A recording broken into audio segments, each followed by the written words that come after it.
The state superintendent defends his Bible directive. Norman City Council reviews plans for the Turnpike project. And Oklahoma's tax-free weekend is here. We'll have details coming up on the KGOU AM News Brief for Thursday, August 1st. I'm Nick Daniels. State Superintendent Ryan Walters opened Wednesday's State Board of Education meeting with strong words directed at schools pushing back against his classroom Bible directive. Walters also announced a new policy for schools regarding illegal immigration. We get details from State Impact's Beth Wallace. At least 13 districts have pushed back against Walters' directive to include the Bible in Oklahoma classrooms, pointing to state law that says the department doesn't have jurisdiction over curriculum. But Walters says they must do it anyway. We will not allow it. So just because they don't like it, just because they're offended by it, just because they don't want to do it, doesn't mean that they won't do it. Walters also announced schools will help the department find, quote, accurate and effective accounting about the costs and burden that illegal immigration has. The reality is Joe Biden and Kamala Harris have let the border become overrun. So we have this rush of illegal immigrants across the border. He says his office will issue guidance to districts in the upcoming weeks. For State Impact, I'm Beth Wallace. Oklahoma Corporation Commissioner Bob Anthony is calling for fellow Commissioner Todd Hyatt to resign. State House Democrats are asking Governor Kevin Stitt to call a special session to impeach Hyatt. But as KGOU's Logan Layden reports, it was generally business as usual at Wednesday's meeting. This all stems from accusations Hyatt drunkenly groped a man at a June conference in Minnesota, and that kind of behavior is not uncommon for Hyatt. Hyatt has not denied the accusations.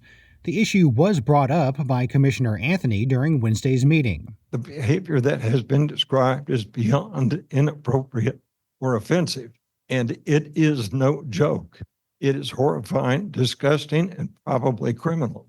Alcohol is no excuse for it. Hyatt himself didn't say a word about the accusations at the meeting and did not resign. In Oklahoma City, I'm Logan Layden. The Norman City Council met this week to discuss the current state of the Access Turnpike project and upcoming developments. KGOU's Hannah France reports. On Tuesday, the Norman City Council held a study session to discuss how the development of Access Oklahoma will affect the city. City engineer Scott Sturts presented images provided by the OTA showing current designs for the east-west connector, which is planned to begin in Newcastle and end past Norman city limits around 24th Avenue Northwest. The plans also include a 7,000-foot bridge over the Canadian River, which Sturts says would be the largest bridge in the state. The planning phase for the east-west connector is expected to last until mid-2025, with construction beginning later that year and the main line opening to traffic by the end of 2027. City Council members also discussed whether to approve OTA's proposed resolution indicating the city's cooperation in the process. I'm Hannah France. Now, the meeting wasn't met without opposition. Protesters gathered outside of the meeting, demanding the city to focus on stopping the turnpike projects entirely. Local opposition group Pike Off OTA brought up possible water quality issues and said the council should prioritize protecting the local water supply. The council made no action Tuesday night and will meet again for a regular city council meeting on August 13th. Well, Oklahoma's tax-free holiday weekend is here. This Friday through Sunday, state, city, and county sales tax won't apply to clothing and most footwear priced under $100. However, the holiday does not apply to back-to-school supplies. The Oklahoma Tax Commission says the holiday has saved Oklahomans an estimated $125 million since it started in 2007. You'll find more news at our website, kgou.org. We also invite you to follow the KGOU PM News Brief podcast. New from the Embedded podcast.